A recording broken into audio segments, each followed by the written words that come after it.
not true. Oh, I only date one of them, so. I was just like about to ask. No, just leave this part where we're eating ice cream. It's next level stuff.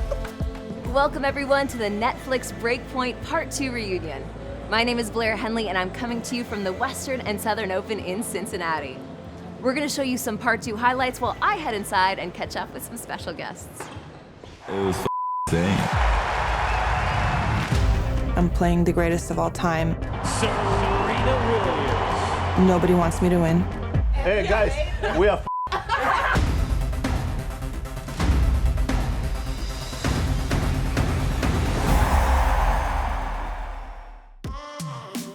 Feel good about that? Good, let's head inside.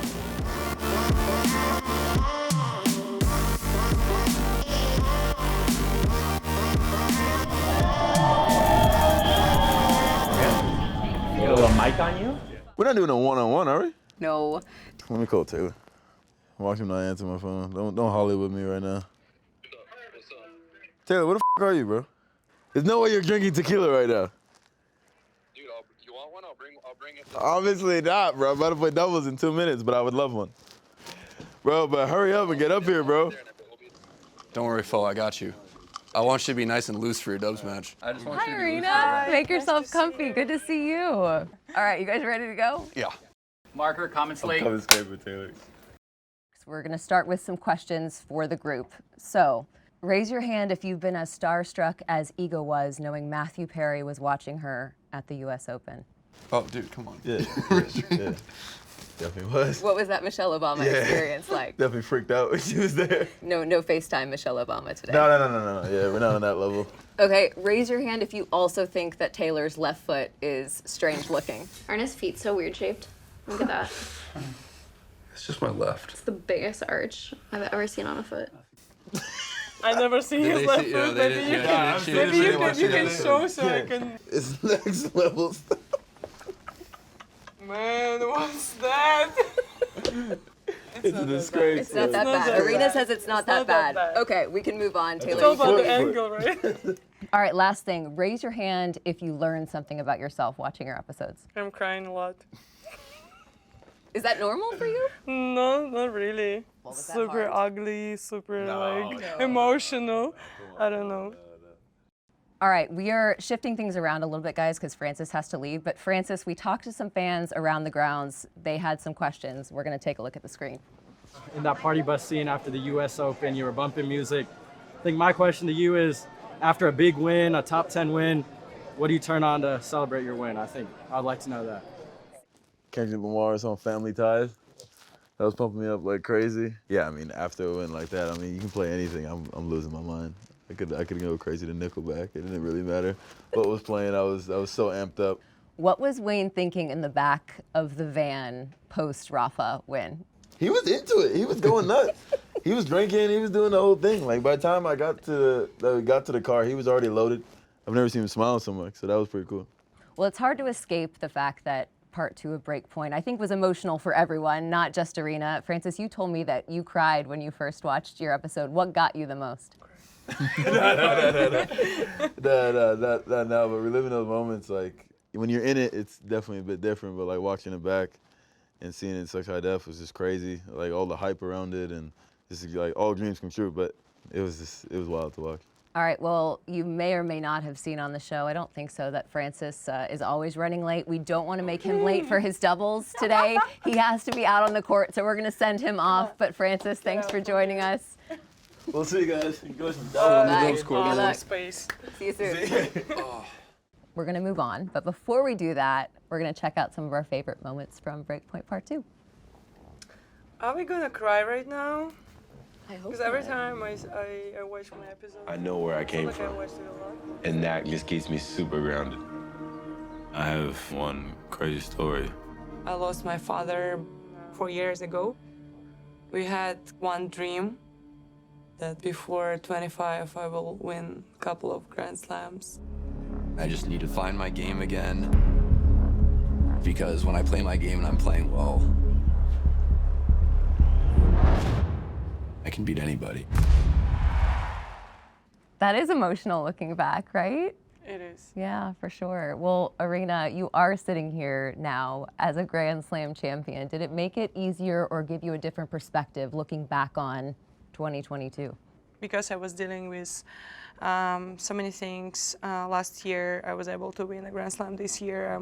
Mentally, I become a very strong person after last season. Taylor, we got to see maybe one of your toughest losses in 2022, that match at the US Open. How hard was that to relive? It's tough, but like I guess it makes me even more excited to go back to the US Open this year and like more motivated, and like there's a lot more fire. But like, yeah, I mean, obviously when they were like following me after the match and like filming me after the match and I was in the car, I was just like this is tough. But this is tough, but I also understood the time is like this is what you want to see, like how, you know, how I guess a loss like that actually impacts you when you put such like high expectations on something. We're going to talk about a few other scenes from the season. So first up, Jessie Pegula earlier this year said she feels like there should be more trash talk in tennis. Do we agree? Absolutely. I think there should be, but it also can't be fake. And so it's like I get along with everybody, so it's like I can't. Yeah. I don't know who I'd trash talk. I don't know. Yeah. I feel like every picture I see of you, Arena, is of you hugging someone.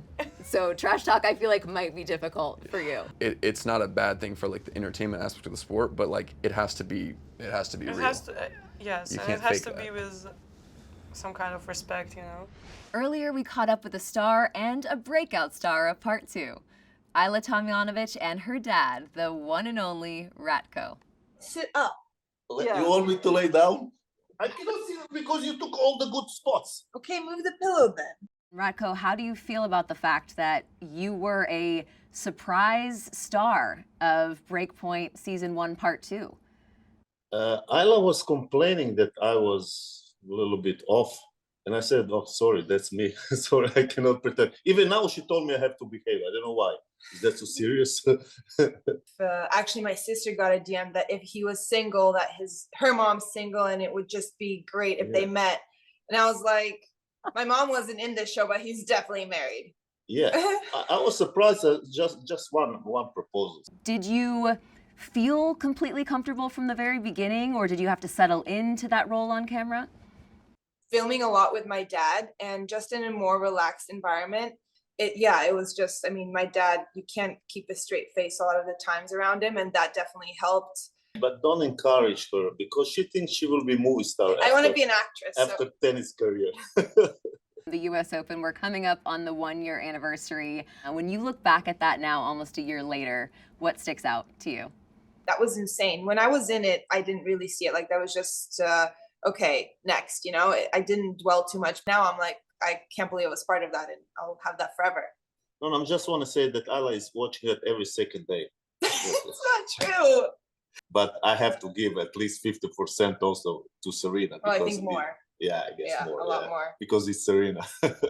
Ayla's dad was a surprise star of the show, as we mentioned, but you all had some fun supporting characters as well. How important is it to have that laughter? Obviously, there were some tough times last season, but I know that you laugh a lot as well.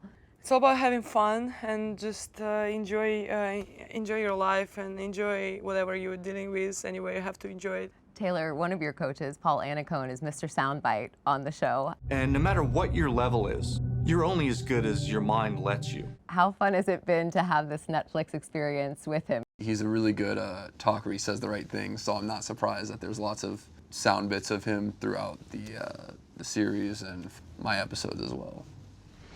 Speaking of support systems, we had the chance to check in with Taylor's girlfriend Morgan and Francis's girlfriend Ayan. That party bus moment was a whole lot of fun. How do you balance, especially because, you know, for those of us who know Francis, he's a fun guy. How do you balance the fun with the serious?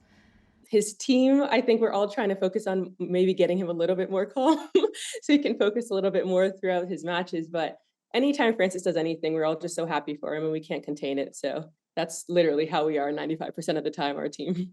Morgan, Taylor said at one point in the show that he didn't think that he could do what he's doing, achieve what he's achieving without you. Were you surprised to hear him you know, the last couple of years, we've just developed such a good partnership, and both of, you know, what we're doing, like with my social stuff and like his tennis, we're just having this collective goal. When you're traveling with somebody else and you're their significant other, you're kind of entering their world. And I think it's really important to find your own lane. And that's something that I think Morgan's done very, very well. As professional athletes, people in the spotlight, they are used to doing what they want, when they want, with whom they want. It's just sort of part of the drill. But I'm curious if you guys have any examples of when you've pushed back. And Francis is just like this bubble of joy and just wants to just like constantly socialize and be out and be amongst friends. And it's amazing because that's just who he is as a person, but I'm definitely more reserved. So I think my little pushback is like, okay, like we're going to stay in tonight. Yeah, Fo is much more social than Taylor is. Taylor just wants to play League of Legends. So we got to try to limit that as much as possible. It's a lonely life to travel with a significant other, especially in a sport like tennis. How nice is it to have other significant others on tour that you can build relationships with?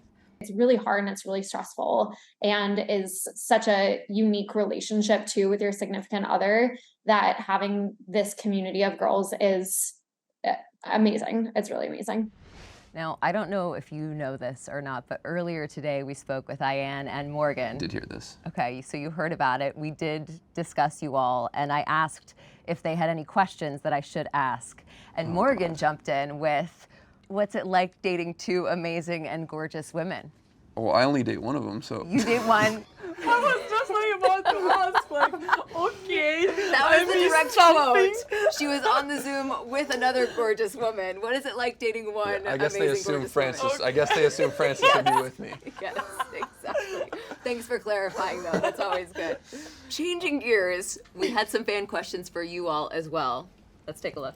For Taylor, I would ask, like, what's it like having a son on tour, and what kind of legacy do you want to leave for him?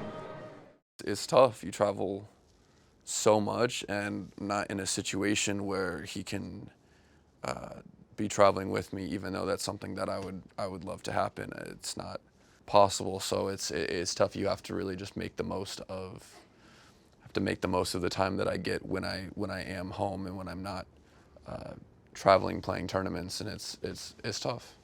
You know, in the final episode, Arena was giving stylist tips to Ons, and so I just love that. And so, Arena, if you see this, help me out. What do you got for me? I need some help. I need some tips. I don't know. Maybe just different t-shirt, like white t-shirt, black pants, some cool sneakers. Just make it simple, and it's going to look beautiful. I love that. That's good advice. I'm going to take that advice too. To celebrate how amazing the season was, we think a toast is in order, but we're going to do it Cincinnati style. What is You don't know Grater? Ooh. All right. What flavors do we have? It is Grater's ice cream. You know what? Cincinnati's own Grater's. Yep. Arena. I would love for you to give us a toast. Okay, let's all our dreams make happen. Perfect. Cheers, guys. Cheers. Cheers. Just leave this part where we're eating ice cream. Gosh, it's so darn good.